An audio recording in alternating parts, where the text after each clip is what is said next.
Before there were banners, before there were borders, before the names of nations carried weight upon the tongue, there was only land, vast, unclaimed, silent beneath the turning of the heavens. In the year 4000 before the Common Era, along rivers thick with timber and a few miles inland from the restless ocean, a small band of settlers stood at the edge of wilderness and chose permanence over wandering. They did not yet know the trials that would test them.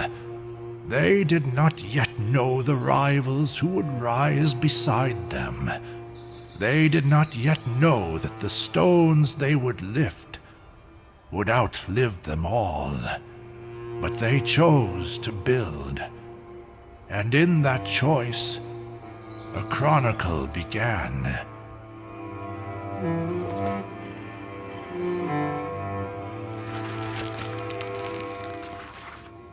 The land is wide beyond measure, and we stand upon it with little more than a resolve and faith. I do not pretend to know what awaits us here. The forests are deep, the rivers uncharted, and the horizon offers no promise beyond distance. Yet the people have chosen to follow me, and that trust is a weight I feel with every breath. We carry with us tools, seed, and hope. Of these, hope is the most fragile. If we are to build something lasting, it will not be born of ambition alone, but of patience and discipline. Tonight, the fires are small. Tomorrow, we begin. Beyond their sight lay a continent unmeasured, its rivers unnamed, its mountains unconquered, and among it stood a small company led by General George Washington, Supreme Leader of America. And along the bend of river and forest, a settlement rose. They named it Washington. The settlement stood small against the wilderness, its fires fragile along the riverbank. Scouts pressed outward, and Marcus, the scholar, began his study of movement and craft.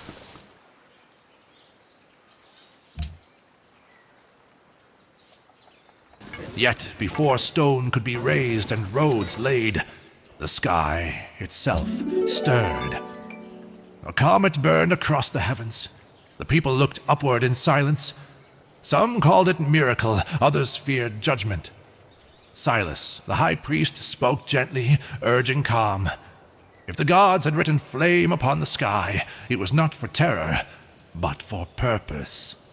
And so the work went on. Not long after, the wilderness answered. Two peoples had found one another in the wild. Skanagahak. Hiawatha, chief of the Iroquois, greeted them with courtesy. His words were measured, his tone calm. General George Washington, Supreme Leader of America, received the message in silence. Courtesy is easily offered, trust is earned slowly. Washington did not answer Hiawatha with haste. He listened, he measured, and he remembered. Far from the capital, Thorn, leader of Genesis, felt that same shift in the wind.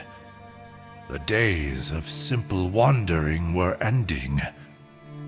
He and his men began to learn not merely how to survive, but how to endure. Skill brought clarity. From higher ground and sharper eyes, Thorn saw farther than before, and what had once been only shadow took form. West of Washington, beyond the tree line, smoke rose where no hearth had been built. Not Iroquois, not friends, outlaws, barbarians. And they were closer than Washington knew. while smoke gathered beyond the forests, in Washington, another fire had been lit. Marcus, the scholar and chief researcher of America, entered with urgency. "General," Marcus said, unrolling parchment across the table, "we have mastered the turning of the wheel. Stone need no longer defy us." George Washington studied the drawings in silence. "Then we will not think small," Washington replied. "Find a hill. Gather the stones. If the gods watch this land, we will give them something worthy to look upon." Silas, the high priest of America, bowed his head. "The people will see this as a sign," Silas said softly. "Faith will root deeper when stone rises."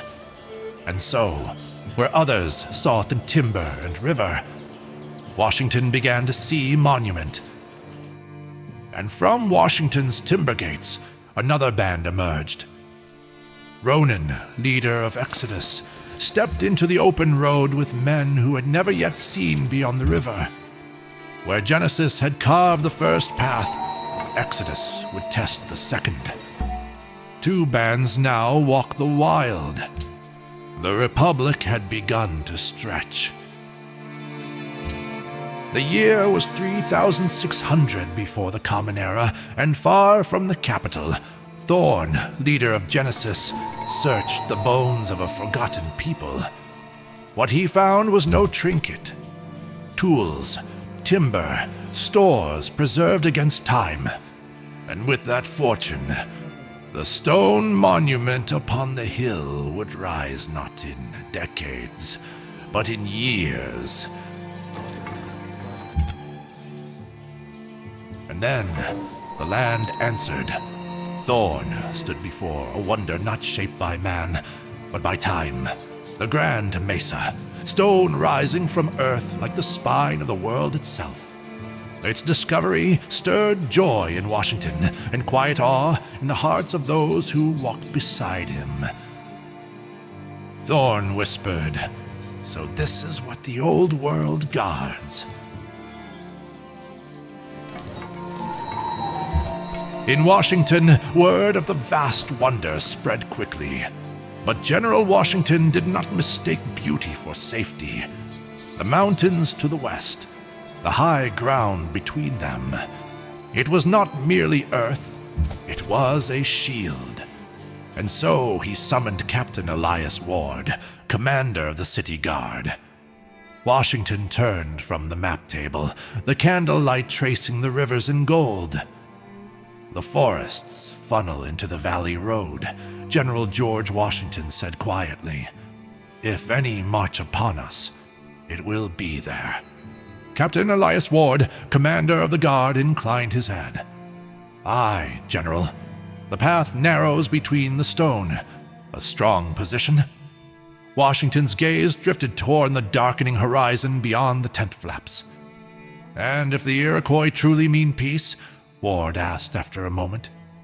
Washington did not turn back to the map. Peace, he answered at last, is best preserved from a place of strength. A pause settled between them. Then the order came, firm and measured. Post the warriors upon that hill. Let no banner pass unseen. The hill was secured, and while the watchfires burned above the valley, Thorn moved once more among forgotten ruins. From shattered stone, he recovered fragments of art and memory, echoes of a civilization long buried. The knowledge returned to Washington, and with it, the Republic's first stirrings of culture. Not long after, Ronan and the scouts of Exodus uncovered their own discovery. Where others saw rubble, they found understanding. Lessons of survival etched into broken walls. Science advanced, animal husbandry was completed, and the creatures of the wild were no longer mystery, but means. In Washington, new efforts began at once. Research turned toward mining. Forest was cut to clear the way for progress. Thorn pressed on. In another ruin, he uncovered vast treasure, wealth untouched for centuries. The gold was sent immediately back to the capital. General Washington did not delay. With this sudden fortune, he ordered the immediate recruitment of workers. And in the southwest, beyond the riverlands, Thorn observed herds of wild horses roaming free across the plains. Not yet claimed, but marked in memory. For the day, another settlement would rise.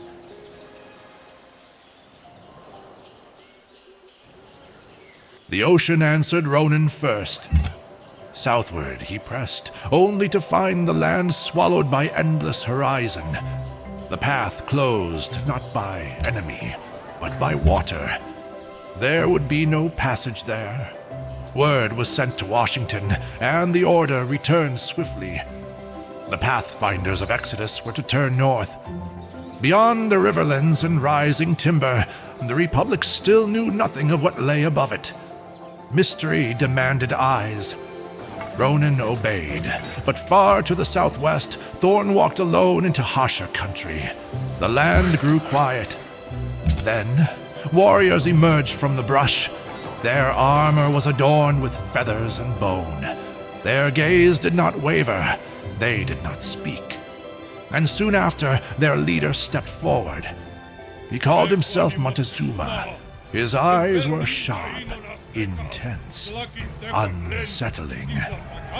This was not the calm diplomacy of the Iroquois.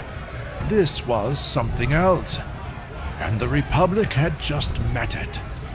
Thus did the scouts of Washington first stand before Montezuma, ruler of the southern peoples and master of warriors who did not frighten easily.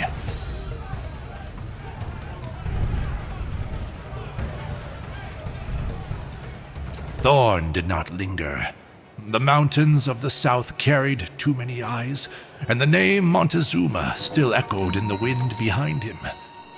He turned his horse north, away from the jaguar banners and into lands yet unnamed.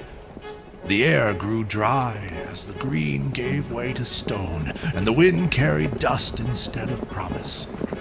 For days, he rode through the vast emptiness of the desert until the earth itself seemed to fall away before him. There, in the silence, lay a great wound in the land, a scar too perfect to be shaped by time alone, too ancient for memory. Thorn dismounted and stood at its edge, staring into the hollow left by fire from the heavens. Word was sent north at once, for even in the most barren places, the world still held meaning. In time, the people would call it the Beringer Crater, and from that desolation would come unexpected blessing for the growing empire. As Thorn's report rode ahead of him, the world returned to its usual rhythm. The scouts kept moving. The tools kept biting into earth and timber. And when the art of mining finally took hold, the forests no longer felt like borders. The meek shall inherit the earth, but not its mineral rights. They became resources and promises.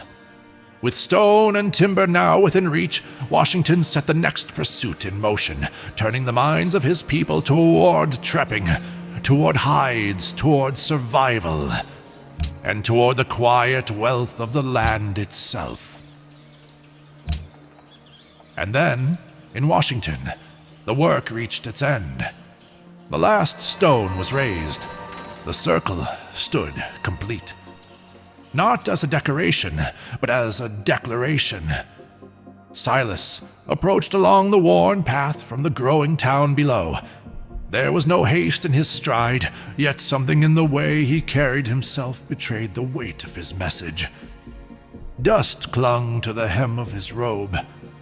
The light of late afternoon traced the lines in his face. Lines deeper now than when the first stone had been laid. Washington stood upon the rise, not looking at the priest, but out across the valley where the town slowly took shape. Behind him, just out of view, the circle stood complete. His hands were clasped behind his back. His posture was steady, but there was tension in the set of his shoulders, the kind born not of doubt, but of burden. Silas stopped beside him. "It is finished," the priest said quietly. Washington did not answer at once. The words settled between them like something physical. "Finished," he repeated, almost under his breath. The wind moved through the tall grass along the slope. Somewhere below, a cheer rose faintly, and then faded. "The people gather already," Silas continued. "They feel it, even those who cannot name what they feel." "These stones," Silas said, folding his hands into his sleeves, "were raised by mortal hands. Yet they will outlive the hands that set them. They will remember what men forget." Washington's gaze hardened, not in cruelty, but in resolve. "Then let them remember," he said. "Let them remember that we chose to rise." Silas studied him carefully. "And let this circle mark more than faith," Washington continued. "Let it mark expansion. We will not remain confined to this valley. The land beyond is wide, and it waits." There was something different in him now. Not pride, not triumph, momentum. "As you will, General," Silas said softly. Washington's eyes lifted toward the horizon. "We do not build to survive," he murmured. "We build to endure."